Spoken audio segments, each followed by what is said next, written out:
ဒီနေ့တော့တချင်းဆိုပြချင်ပါတယ်စတာပါမင်းကဒီတချင်းကိုအရန်မှကြိုက်တယ်ဒါပေမဲ့တချင်းတန်လေးနဲ့ဆိုရင်ရှုပ်အောင်မှာဆိုလို့တန်စင်လေးကိုဂီတာတီးထားတဲ့အတန်လေးကိုပဲထပ်သွင်းပြီးတော့ဒီဗီဒီယိုလေးကိုအမှတ်တရလုပ်ပေးလိုက်ပါရရှင်ဒါလေးကတော့ Facebook page ကနေပြီးတော့ကိုဝန်လေးနဲ့မတယောက်ကပေါ့နော်သူရဲ့ချစ်ရတဲ့ခင်ပွန်ကပေးထားတဲ့အမှတ်တရပန်းစည်းလေးကိုသူကနေလန်းအချောက်ခံပြီးတော့ဘူးလေးနဲ့တင်ထားတာကိုဒီတိုင်းပျက်စီးသွားတာမကြည့်ချင်လို့ပေါ့နော်ခုလိုလေး reason လေးနဲ့တသက်တာအမှတ်တရအဖြစ်လာတင်ခိုင်းတာဖြစ်ပါတယ်ပန်းနီရဲလေးတွေကနေပူလှမ်းပြီးတော့အချောက်ခဏမို့လို့မဲအောင်ဘက်ကိုသွားနေပြီပေါ့နော်ဒီဘက်ကအဝါလေးတွေကကျတော့တအားဝါတဲ့အဝါလေးမို့လို့ခြောက်သွားပြီမဲ့လဲဆူဆူလေးနဲ့လှနေပါသေးရဲ့ပန်းနှမျိုးကိုပိုးလှအောင်ကြောက်စစ်ကလေးတွေကိုအောက်ချီနာလေးမှာပန်းမင်းပုံစံလေးစီပေးလိုက်ပါတယ်သူတင်ထားတဲ့ထဲကပဲကျွေးနေတဲ့ပန်းပွင့်အဝါလေးတွေကိုအောက်ခံခုံလေးမှာအလှလေးဖြစ်အောင်ခြေပြီးတော့ထပ်ပေးလိုက်ပါတယ်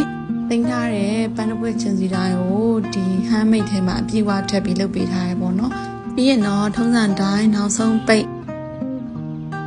အပေါ်ကအသေးပုံမှာကြတော့ကြွတက်နေတဲ့ပန်းပွက်လေးကလှပေမဲ့အောက်ကခုံလေးမှာဆိုရင်တော့ကြွတက်နေမှဆိုရင်ထောင်လို့ရှိရင်ခုလုဖြစ်နေလှမှာမဟုတ်ပါဘူးရှင်။ကဲအားလုံးပြီးသွားပြီဆိုရင်တော့ထုံးစံတိုင်းမိုးလေးကိုခွာပါမယ်။ခွာတဲ့ချိန်မှာလည်းမမေကနည်းနည်းလေးလောသွားလို့မချောက်တစ်ချောက်ဖြစ်နေရမို့လို့အဲ့ဒုကိုတက်နိုင်သလောက်မကင်မိအောင်ထိန်းပြီးတော့ခွာရပါတယ်။အောက်ကစတန်လေးကပိုပြီးပါတာမို့လို့ထိန်းပြီးခွာရတာနည်းနည်းလေးခက်ပါတယ်ရှင်။အကုန်လုံးခွာပြီးသွားပြီဆိုရင်တော့ကျမတို့အပေါ်ကအသေးနဲ့အောက်ကစတန်ကိုမိခုံလေးပေါ်မှာတင်ကြည့်ပါမယ်အခုဆိုရင်အရန်ကိုမှလှတဲ့ပန်းကြောက်လေးကိုသက်တာတင်လို့ရပါပြီရှင်